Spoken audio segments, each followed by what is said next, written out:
Quando Jesus disse àquela jovem mulher da cidade de Siquém, em Samaria, conforme a gente lê no Evangelho de João, no capítulo 4, que o lugar de se adorar transcendia agora a qualquer geografia, de qualquer natureza.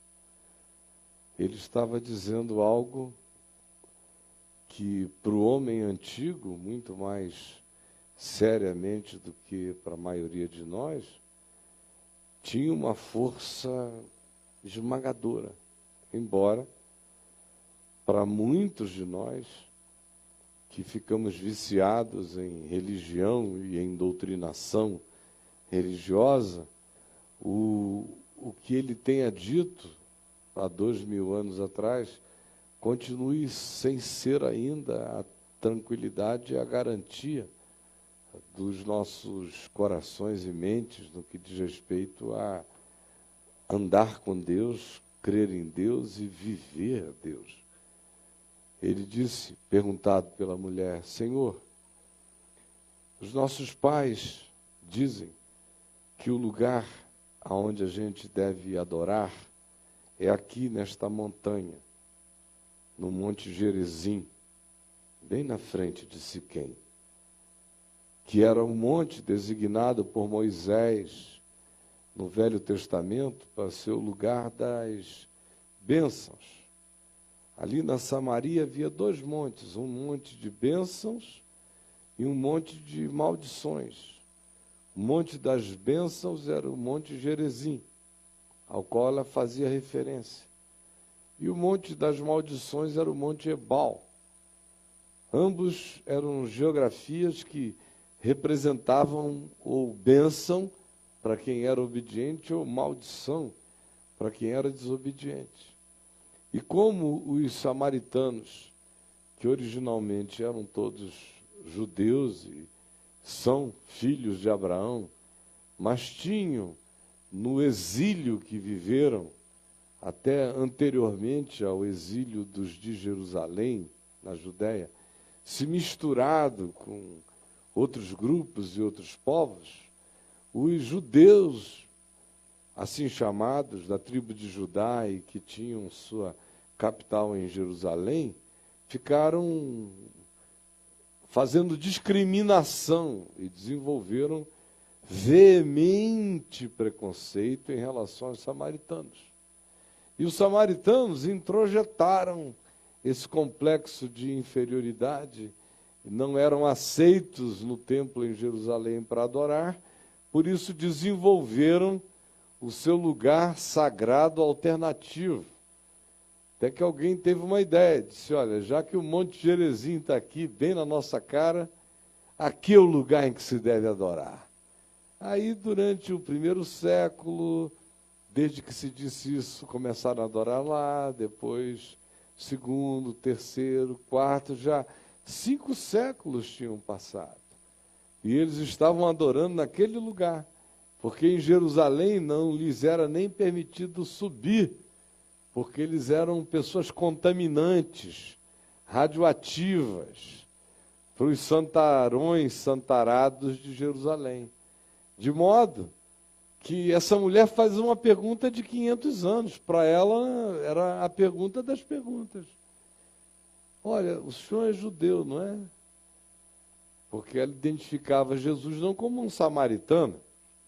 De fato, ele era um judeu que tinha nascido em Belém, tinha sido gerado em Nazaré e fora criado lá. Filho de pai e mãe judaicos e não samaritanos. A mulher identificou nele um judeu da Galiléia, com um sotaque do norte, mas judeu. E fez essa pergunta, olha, e aqui é assim que se diz. Para nós, o lugar onde a gente adora é aqui no Monte Gerizim. É o lugar das bênçãos. Mas vocês, os judeus, dizem que o lugar certo, com CEP e tudo, de adoração de Deus, o lugar que Deus reconhece mesmo, o Monte de Sião, em Jerusalém, e a edificação do templo, que primeiro Salomão fez, destruíram, mas foi reerguido nos dias de Esdras e Neemias pequenininho, mas Herodes o Grande foi lá e o fez ficar enorme, glorioso e grandioso, no mesmo lugar, naquela plataforma erguida por Salomão. Lá é o lugar que vocês dizem que se deve adorar, porque Deus mora naquela casa. É a casa de Deus, o lugar onde Deus mora. Deus mora. E vós, perguntou ela, que dizeis? O que tu me dizes? É lá ou é aqui? Onde é que Deus mora? Mora em que tradição? Mora em que residência? Mora em relação a quem eventualmente esteja mais certo? Onde é que ele mora? Onde é o lugar que ele disse é aqui que eu moro? Onde a gente o acha com certeza? É em Jerusalém esse lugar ou é aqui, no Monte Gerizim? E Jesus disse, mulher, vem a hora, vem a hora. E já chegou, já está presente aqui, em que os verdadeiros adoradores adorarão ao Pai, não neste monte, nem na casa de Deus, assim chamada em Jerusalém, mas adorarão ao Pai em espírito e em verdade. Em espírito,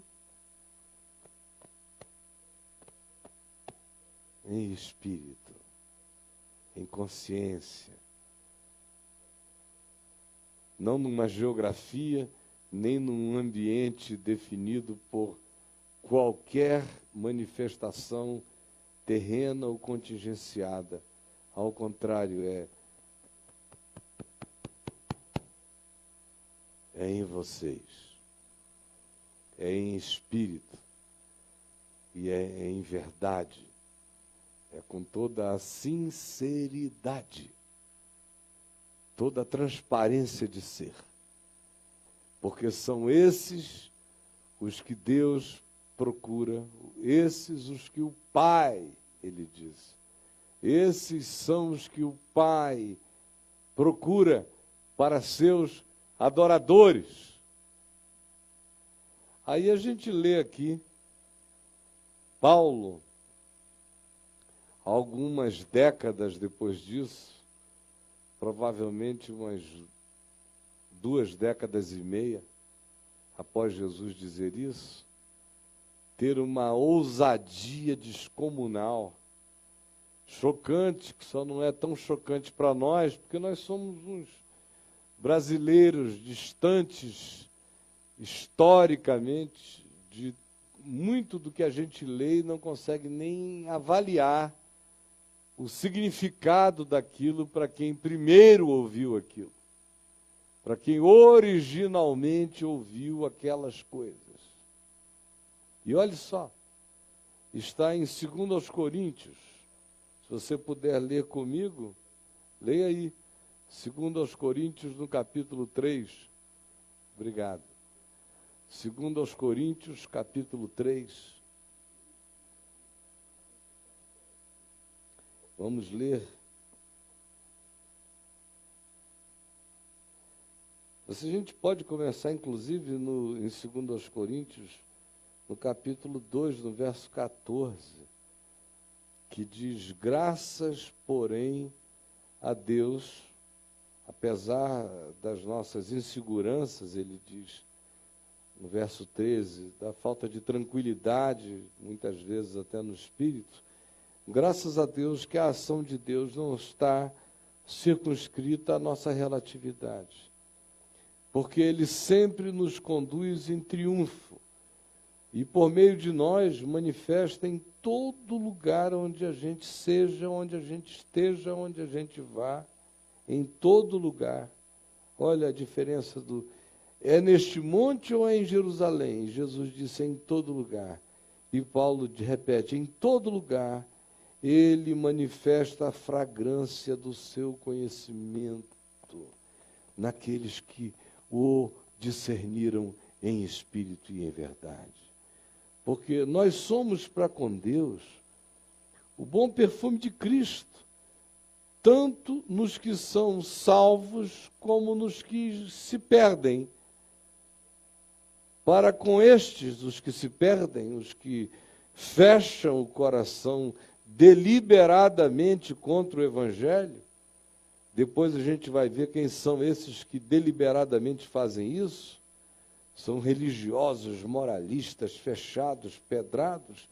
Tanto nesses, nosso perfume é sentido como um cheiro, uma fragrância, que provoca neles a sensação de morte, porque é o cheiro deles mesmos, da morte, que os incomoda, não que nós cheiremos a morte, é que o nosso cheiro de vida contrasta com o cheiro de morte que carregam na alma. Para com outros, para com os que creem, para com os que acolhem a palavra, nós somos aroma de vida para a vida. E nenhum de nós é suficiente para estas coisas. Somos? Claro que não. Porque nós não vivemos como tantos outros, mercadejando nem vendendo a palavra de Deus. Antes, em Cristo, vivemos, falamos na presença de Deus com sinceridade, em espírito e em verdade. Vivemos e somos da parte do próprio Deus. Por isso, apesar da nossa relatividade, a gente carrega cheiro de Deus.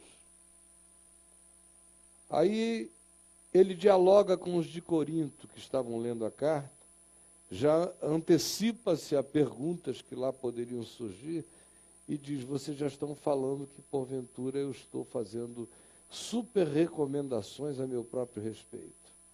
Mas não, se vocês quiserem, vocês são a minha carta viva, escrita, está escrito em vocês. O imprimato do significado do que eu estou dizendo foi impresso em vocês pelo Evangelho. Não há por que nenhum de vocês ter dúvida a respeito disto.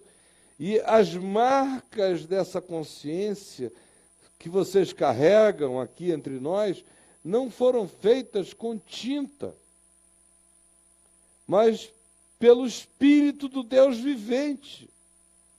Nem tampouco foram impressas em tábuas de pedra, como nas tábuas de Moisés, mas em tábuas de carne, de mente, alma e coração.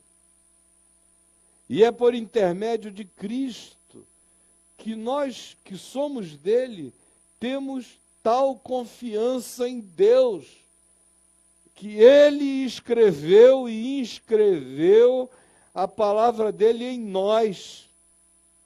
E é por isso que andamos com ousadia sincera. E em todo lugar há a fragrância, o cheiro do perfume de Deus na nossa vida. Não que nós mesmos sejamos capazes de pensar estas coisas como se nós tivéssemos virtude para produzir esse extrato de graça.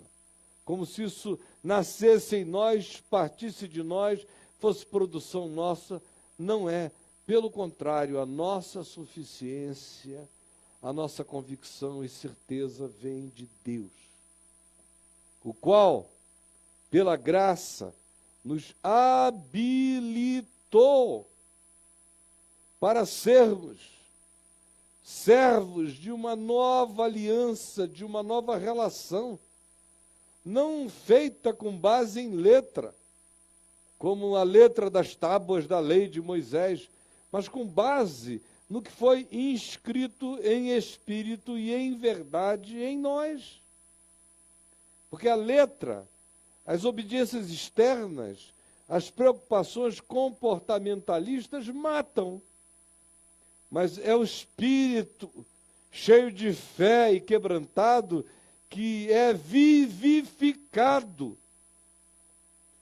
Ora, Se o ministério da morte de Moisés, das tábuas de pedra, escrito e gravado com letras em pedras, se revestiu de glória, porque ele teve esse ministério, a sua glória, essa hora, essa era, esse momento, teve a sua glória, a ponto de os filhos de Israel não poderem olhar, fitar a face de Moisés, por causa da glória do seu rosto, ainda que desvanecente.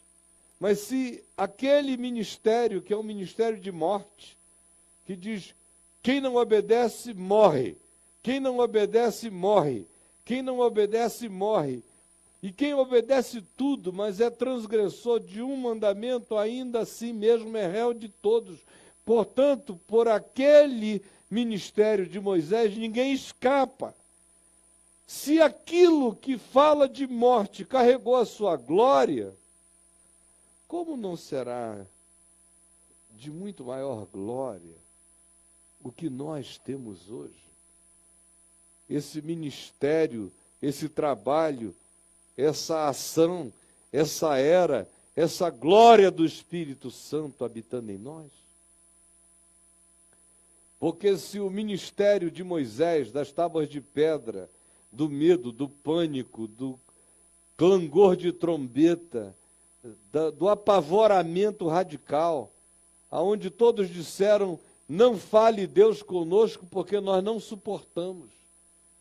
Sim, se o ministério da condenação em Moisés foi cheio de glória, ora, em muito, mas muito maior proporção, será glorioso o ministério da justificação pela fé em Cristo Jesus. Porquanto, na verdade, o que outrora em Moisés foi glorificado, neste respeito, já não resplandece. Não resplandece diante da atual sobreexcelente glória de Cristo Jesus. Quem vai lembrar de Moisés, da tábua da lei, dos mandamentos da morte?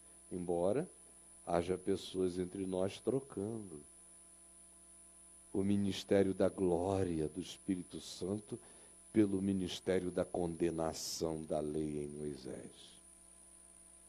Porque se o que se desvanecia, que era a lei de Moisés, e Moisés mesmo teve a sua glória, muito mais glória tem o que é permanente, aquilo acerca do que se disse, vem a hora e já chegou, vem a hora e já chegou, em que os que adoram ao Pai o adoram em espírito e em verdade. Não é neste monte, não é em Jerusalém, não é baseado em geografia, nem em concreções humanas, nem em sacralizações humanas. Tudo isso passou. Nós estamos diante de uma glória maior. Tendo, pois, tal esperança, servimos-nos de muita ousadia no falar, diz Paulo. Cheios dessa esperança, nós falamos na cara de qualquer um, a começar de Moisés, de qualquer outro. Vocês não entenderam. Nós não estamos cultuando nada que tenha a ver com outrora. Nós estamos diante de uma sobreexcelente glória, manifesta hoje, para quem anda pela fé, porque vem a hora e já chegou.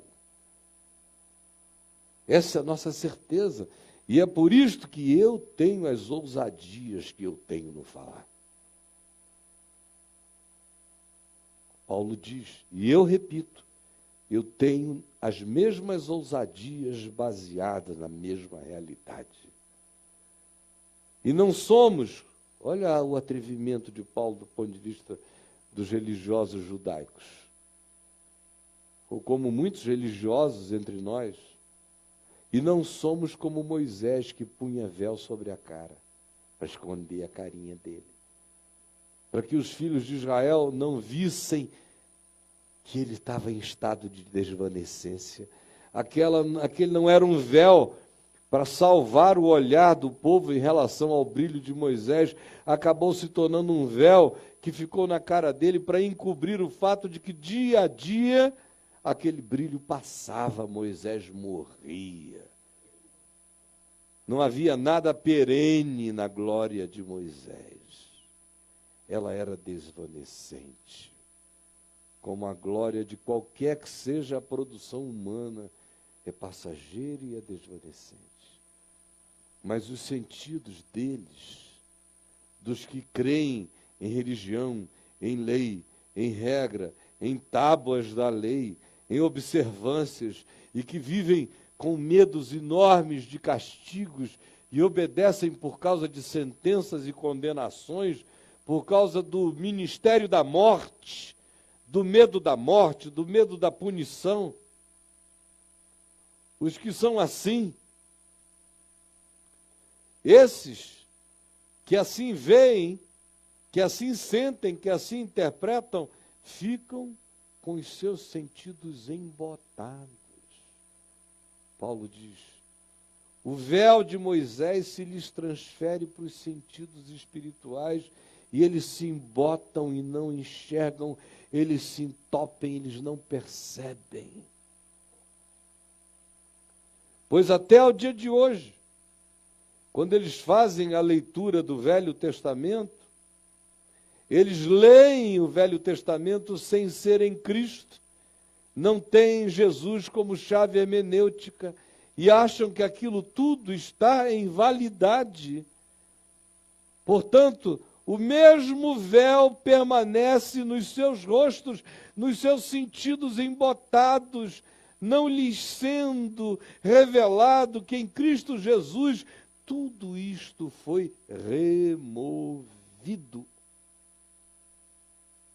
Ao contrário, até hoje, quando o Velho Testamento é lido por quem não lê a Bíblia a partir de Jesus, tendo Jesus como chave única de interpretação, sabendo que palavra de Deus é Jesus o Cristo, e que só é palavra de Deus vale daquilo que Jesus ensinou e viveu, e nos mandou praticar, tudo mais morreu.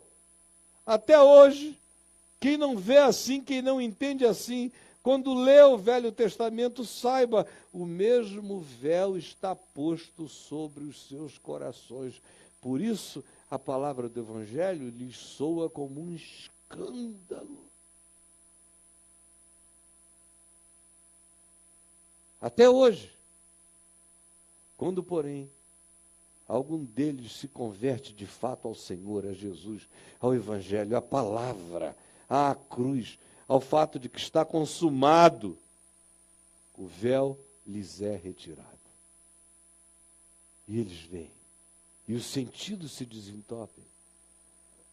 E o Espírito Santo lhes traz a certeza de que eles têm total liberdade para andarem com Deus, para se aproximarem de Deus, para se trazerem íntegros em espírito e em verdade, sinceramente diante de Deus, sem nenhuma forma de dissimulação, como Paulo já tinha dito antes, com sinceridade e da parte do próprio Deus. Ora, e todos nós, os que assim cremos, que deixamos de lado Moisés com suas tábuas, a salvação pela lei, ou as crenças de que a palavra de Deus reside entre uma capa e outra capa do livro chamado Bíblia, e queremos fazer uma conciliação absoluta de tudo. Quem quer que assim viva, continua com um véu na cara e os sentidos embotados e não entende nada até que se converta ao fato de que Cristo é tudo. E que nele tudo está consumado. E que ele, ressuscitado de entre os mortos, mostrou aos seus discípulos tudo o que a seu respeito constava na lei de Moisés, nos salmos e nos profetas, mas mostrou-lhes apenas o que a seu respeito constava, porque o que não é a seu respeito, morreu. E se não morrer, vira um véu de incapacidade de entendimento dos nossos sentidos e nas nossas percepções. E nos tira a liberdade de ser. e nos arranca a sinceridade de ser. Mas os que creem não temem e se apresentam diante de Deus com total liberdade, em espírito e em verdade, sem nenhum véu de insinceridade, mas com a cara de fora. Eu sou um flagrante diante do meu Pai. Eu me aproximo dele com essa convicção, com esse acolhimento, com essa certeza de que nele eu estou já incluído e que não há nenhuma condenação para os que estão em Cristo Jesus, o nosso Senhor. E todos nós, com o rosto desvendado, sem venda, sem véu, sem nada se interpondo entre nós e o nosso próximo, sem nada se interpondo entre nós e o nosso Pai, nós nos aproximamos dele com o rosto descoberto, contemplando hoje a face de Deus como por espelho, porque ainda não a vemos diretamente, mas nós temos o reflexo da imagem de Deus, do sentido de Deus, porque Jesus é a expressão exata do ser de Deus, e foi ele quem disse: quem me vê a mim, vê ao Pai. Mas ainda que como por espelho, nós contemplamos, eu contemplo agora a glória do Senhor todos os dias. Eu vejo a glória do Senhor. A glória do Senhor é Cristo. A glória do Senhor é quem eu serei conforme Cristo. Eu vejo a minha glória. Vejo a minha glória na terra, aqui hoje. Cada dia que eu me torne mais parecido com Jesus, um pouquinho mais glorioso eu me torne. Cada dia que o entendimento dele me possua, mais glorioso eu me torno. Cada dia em que a obediência a ele se torne para mim mais simples, leve e desembaraçada, mais a glória dele em mim se manifesta. Quanto dia e cada dia que mais singelo e simplesmente eu tão somente ame, mais a glória dele em mim se manifesta. De dia em dia, de glória em glória, eu vejo o reflexo de quem eu serei ainda na terra. Eu estou caminhando para me tornar um velhinho parecidinho com Jesus. Todos os dias eu quero um pouco mais. E vai chegar aquele dia em que nós nos encontraremos para além do aqui e do agora, e vocês vão olhar para mim, vocês vão dizer: Caio, você ficou igualzinho ao ressuscitado. Glorioso e lindo. Porque o meu destino é ficar a cara de Deus em Cristo Jesus, o meu Senhor. E começa aqui, de dia em dia, sem dissimulação, sem tapeação, sem engano, sem mentira, olhando para Ele, para Jesus, conforme o Evangelho, conforme a palavra, e o mandamento dele, que é: amai-vos uns aos outros como eu vos amei, vendo como ele aplica a sua palavra, a sua boa nova, a todos os encontros humanos, e com ele aprendendo, eu sou transformado de glória em glória na sua própria imagem. E vou sendo alterado de dentro para fora por ele, sem dissimulação, cada vez mais explícito, cada vez mais franco, cada vez mais eu mesmo, cada vez mais ele em mim. Pelo que, tendo em nós este poder, segundo a misericórdia que nos foi feita, portanto, não desfalecemos, nem voltamos atrás.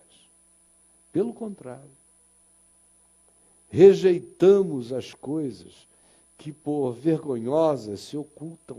A gente já não tem mais a ver com nada aquilo que tem que se fazer escondidissimamente, contra tudo e contra todos. Isso passou, a gente agora é gente da luz, da cara para fora, do rosto desvendado, sem véu na face, sendo transformados cada dia um pouco mais pela contemplação de quem é Jesus, e que a nossa vocação é tornarmos-nos semelhantes a Ele. Sabendo disso, não desfalecemos, pelo contrário, rejeitamos essas coisas vergonhosas que se ocultam e não andamos em astúcia, nem em dissimulação, nem adulterando a palavra de Deus em nosso favor ou contra os outros. Antes, pelo contrário, buscamos andar na presença de Deus e na presença de todo homem com a melhor consciência, manifestando a verdade, porque Deus é Espírito e importa que os seus adoradores o adorem em espírito e em verdade. Mas se este Evangelho, o nosso Evangelho, como diz Paulo, o único, ainda está encoberto, não é para nós que ele está encoberto. E eu espero que para nenhum de vocês aqui ele esteja encoberto. Se ele está encoberto, ele só está encoberto para aqueles que se perdem, para aqueles que não querem se abrir para o fato de que eu não sou suficiente para nada, não existe nenhuma suficiência em mim para patrocinar nada, toda a minha suficiência vem de Deus, vem de graça, vem como favor imerecido, eu só acolho, recebo pela fé e ando nela com temor, tremor e sinceridade diante de Deus, sem dissimulação. Mas esses, para quem o Evangelho, por exemplo, isso mesmo que eu estou pregando aqui, que para vocês não é um escândalo, para alguns outros é um choque, é escandaloso. O Caio está dizendo que Moisés morreu com a sua lei, a lei de Moisés morreu com Moisés, porque se alguém está em Cristo é nova criatura, e o fim da lei é Cristo para a justiça de todo aquele que crê. Que escândalo! Quem quer que assim não enxergue, é porque o Deus deste século cegou o entendimento dos que não creem que está consumado, que está tudo feito, que o escrito de dívida que constava contra nós, cheios de ordenanças que nos eram prejudiciais, foi rasgado e encravado na cruz.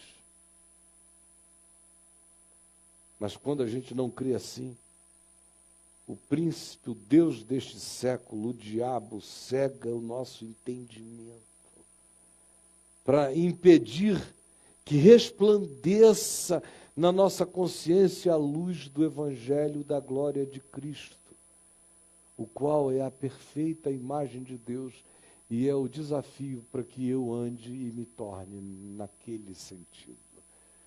E o assimile e o absorva. E vai me tornando dia a dia, aqui na terra, parecido com Ele, até aquele dia em que eu serei como Ele é, absolutamente. Porque não nos pregamos a nós mesmos, nem estamos nos oferecendo como referência para nada. Nós só estamos dizendo é que essa graça tem se cumprido na nossa vida pela fé.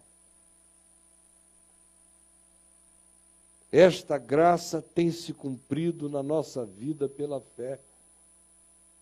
Embora nós sejamos pessoas vindas de uma situação caótica, nós sofremos um regênesis.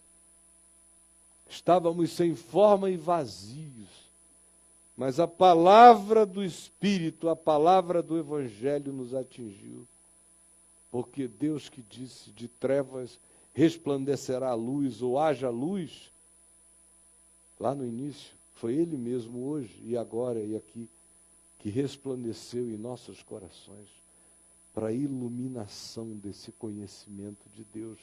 Dia a dia eu conheço mais a Deus, olhando a face de Cristo, os modos de Jesus, os caminhos de Jesus, os princípios de Jesus, o Espírito de Jesus, o modo de ser de Jesus, e contemplando isso eu vou sendo transformado de glória em glória.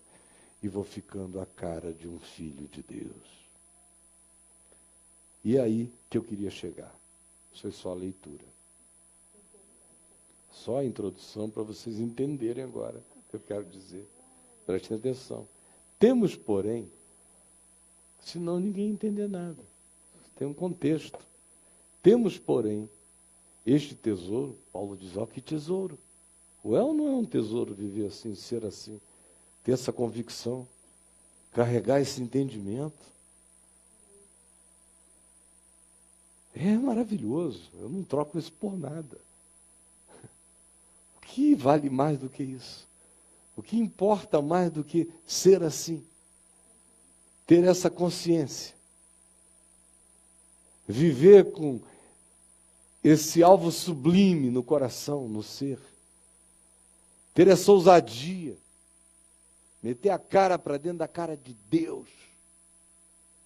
Com sinceridade. Sem esconder nada.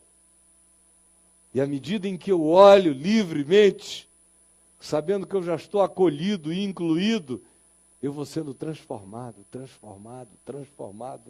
Quanto menos medo da verdade, mais cara, limpa, livre, sincera diante de Deus, vendo que em Cristo Jesus eu sei como Deus é e como eu devo ser. Quanto mais eu vivo assim, mais eu sou transformado de glória em glória. E é um tesouro. É um tesouro. Como disse Jesus, em verdade eu vos digo que muitos reis e príncipes quiseram ver o que vedes e não viram, e ouvir o que ouvis e não ouviram. E concluiu dizendo, graças, porém, a ti, ó Pai, Senhor dos céus e da terra, porque ocultaste estas coisas a sábios e entendidos, e as revelaste a pequeninos, sim, ó Pai, porque assim foi do teu agrado. É um tesouro muito doido. Faz uma diferença brutal. Viver assim é diferente de viver sem ser assim. Morrer assim é totalmente diferente de morrer sem ser assim. Ser gente assim é totalmente diferente de tentar ser gente sem ser assim. É um tesouro ser assim. Ter encontrado isto é um tesouro. Como Paulo diz, é um tesouro em vasos de barro. Porque eu sou um vaso de barro. Sou frágil, sou quebrável, sou relativo. Mas Deus é louco. Ele é louco. De botar esse tesouro todo num vaso de barro. Se o vaso tivesse que ser adequado ao tesouro, em mim não ia ser posto nada. Só ia ter vaso, e olhe lá, vazio. Nem vaso. Ia ter a terra sem forma e vazia antes. Porque foi Deus quem disse, Paulo diz, ele nos leva lá para o Gênesis, para aquele tempo do caos, e diz, a gente era assim, mas o mesmo Deus que disse, haja luz e houve luz, é aquele que disse, haja luz na tua vida. E você resplandeceu no seu coração para a iluminação do conhecimento de Deus na face de Cristo. Isso é um tesouro. Tendo, porém, este tesouro em vasos de barro, assim é para que a excelência do poder seja de Deus e não de nós. Eu aqui entro com o vaso de barro. E olha que até o vaso não fui eu que o constituiu. Foi a misericórdia de Deus que o vem moldando. E eu entro com o vaso. Barro. E ele bota o tesouro. Que tesouro num vaso tão inadequado para que a excelência do poder, a excelência, seja de Deus e não de nós.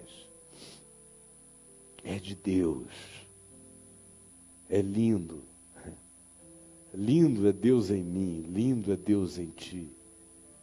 Lindo é o Evangelho num ser humano vivendo com sinceridade simples. É lindo, é maravilhoso, é deslumbrante. Mas isso não nos isenta de existirmos no meio de toda a relatividade e de toda a pancadaria da existência. Isso é para você que começa a ouvir tudo isso e disse, pronto, agora a minha vida está resolvida, eu entendi. Não, você começou a entender. Porque você vai ser um tesouro, esse teu vasinho de barro, esse teu corpo de morte, esse container espaço-temporal que se visibiliza nessa reunião aqui, que na realidade é um espírito e não um corpo.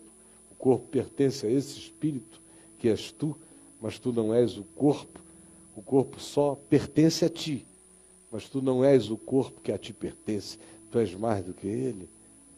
Ainda assim, tu espiritualmente, tu fisicamente, eu espiritualmente, eu fisicamente, não passo de um container inadequado. É um vaso de barro. E que vai conhecer todas as relatividades da presente ordem de coisas. Não é porque essa glória habita meu coração que eu serei poupado de qualquer coisa neste mundo. Não é.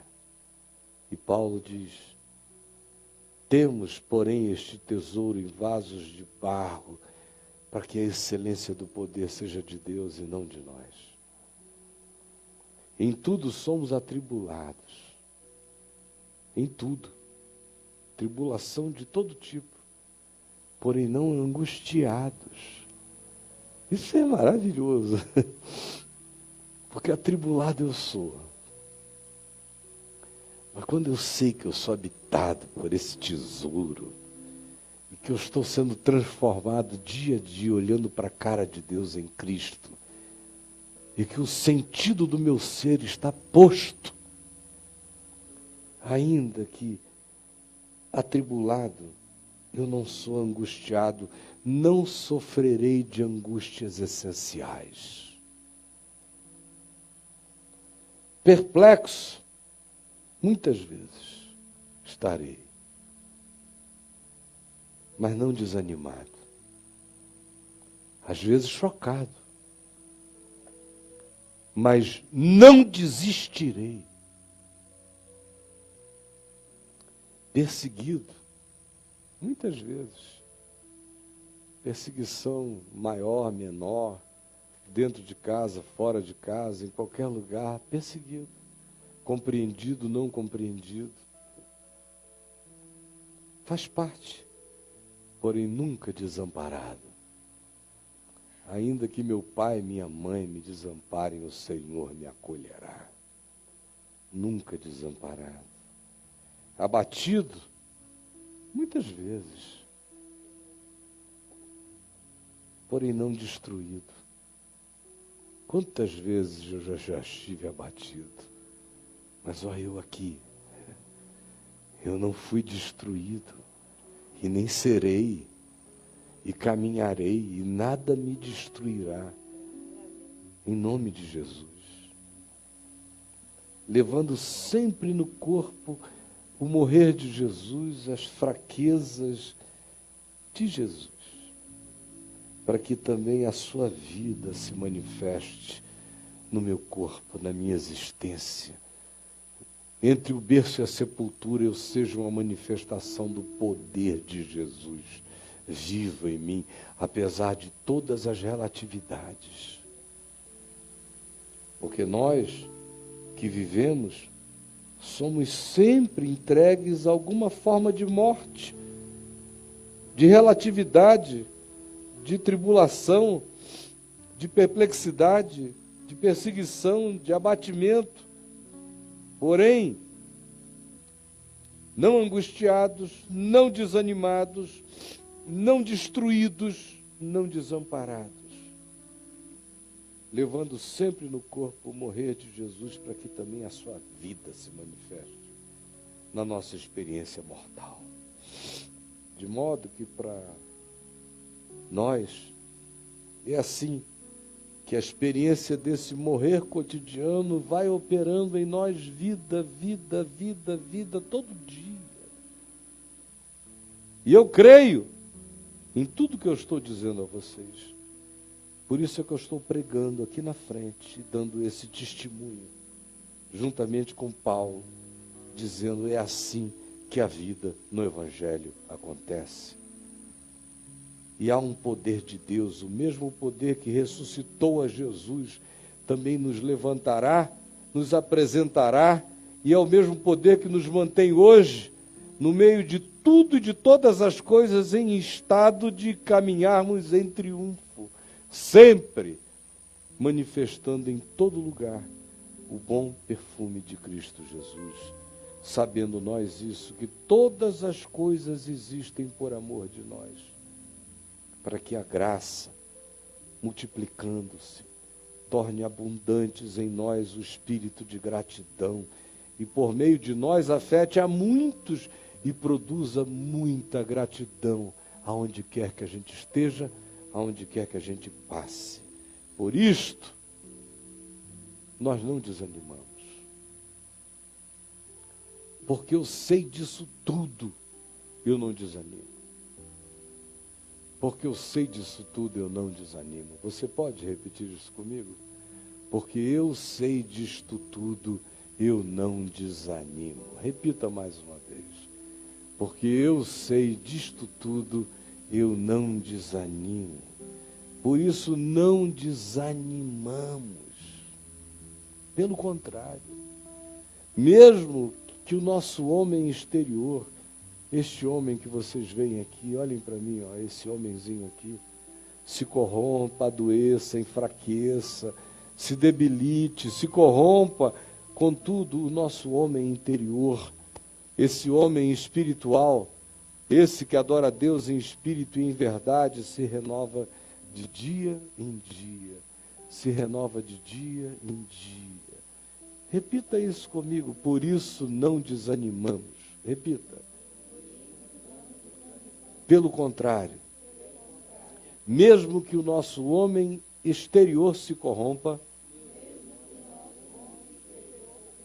contudo o nosso homem interior se renova de dia em dia.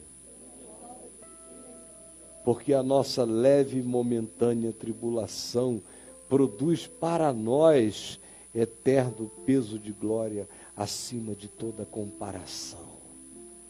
Não atentando nós, por isso, nas coisas imediatas que se veem, e sim pela fé, olhando nas coisas que se não veem, porque as coisas que se veem são temporais e, graças a Deus, passam logo, mas as que se não veem são eternas. Esse é o tesouro que habita essa porcariazinha aqui. Você me vira andando ali e diz: lá vai aquele cara que acredita, que crê naquilo ali. É doido, mas ele crê. Ele crê naquilo ali. Tem esse tesouro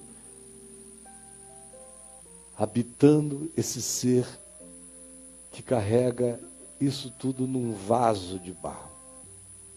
Mas ele está habitado por uma glória interminável e crescente, e que vence tribulação, passe e não se angustia, perseguição e não se desalenta, prova as relatividades e não se rende, ao contrário, se renova de dia em dia, na convicção de que será olhando sinceramente para a face de Cristo, que eu serei transformado, assim como estou sendo, de dia em dia na imagem do Senhor, até que aqui, nesse mundo, eu cresça para ficar cada dia mais parecido com Ele, até aquele dia em que eu serei totalmente como Ele, Esta é a glória, esse é o tesouro, ser habitado por essa convicção e andar e provar todo dia essa transformação,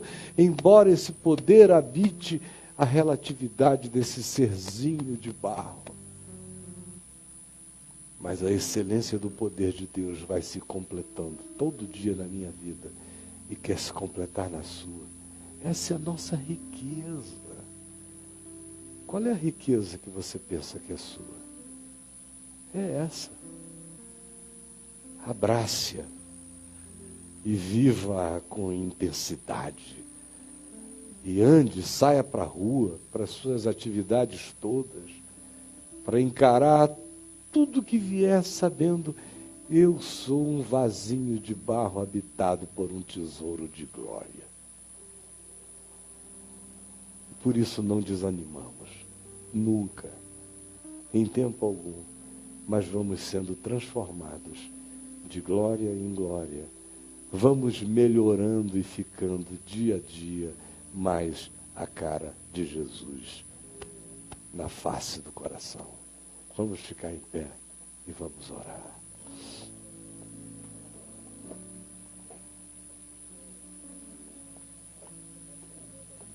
Você vai sair para sua casa e talvez você tenha passado esse tempo aqui, não sentiu nenhum arrepio, não deu nada assim muito especial, nenhum tremelique, mas a sua cabeça não vai ser mais a mesma. Esse é o poder do Evangelho. Ele não se manifesta necessariamente fazendo a terra tremer, mas incapacitando a gente de viver do mesmo modo para sempre. Uma vez que ele entra, tudo se altera. E você não tem mais retorno. O que foi plantado em você não será arrancado. Nunca mais. E você vai andar dizendo, minha única chance de transformação é contemplando a face de Cristo segundo o Evangelho. É como Jesus que eu tenho que viver. Isso vai crescer em você. Sem medo, sem lei, sem fobia, sem pânico. Vivendo em espírito e em verdade, adorando a Deus em você, onde Ele habita.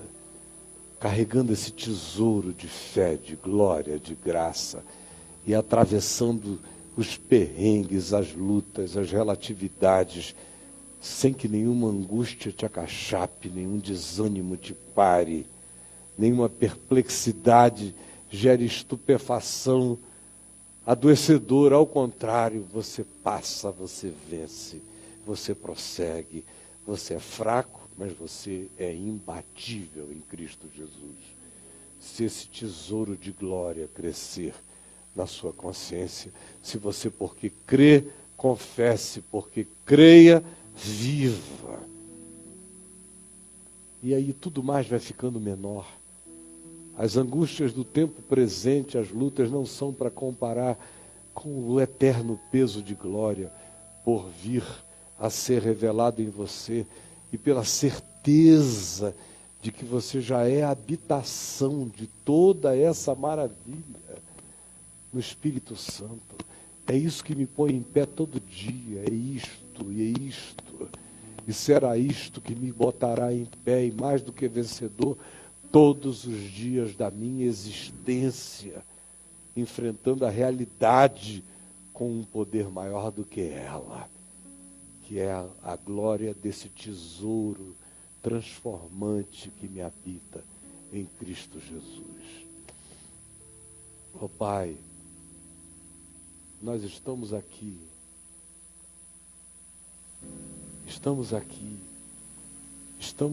na presença desse que é Espírito e é verdade, na presença de Cristo Jesus, o Senhor, expostos ao Espírito Santo, que nos habita, pedindo que Ele nos transforme, nos mantenha em estado de revolução, que nada pare,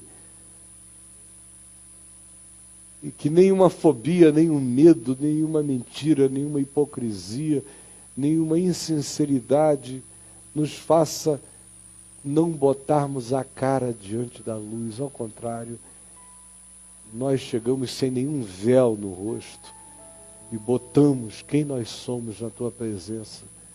Sabemos que nada vem de nós não somos suficientes para nada disso.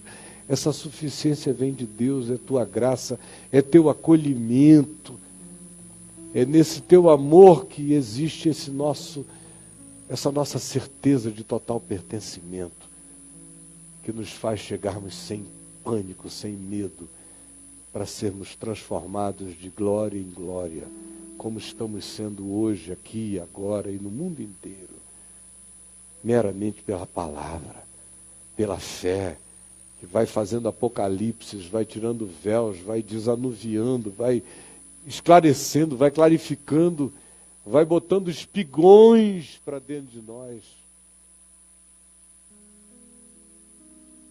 Muito obrigado por esse tesouro. Eu não tenho como te agradecer ser habitado por tanta riqueza e que não vem de mim, vem da tua bondade. E eu peço que cada um aqui cresça na bendita ambição de ficar cheio de Cristo Jesus, cheio do Espírito de Deus em Cristo, do Espírito da liberdade, do Espírito da glória, do Espírito da vida. Por favor, eu te rogo por cada pessoinha aqui e por cada pessoa em todos os lugares do mundo ouvindo este Evangelho da glória de Deus, que algo se instale neles que ninguém consiga reverter, nunca mais, nunca mais e para sempre. É assim que será. Eu sei que está sendo, em nome de Jesus. Amém.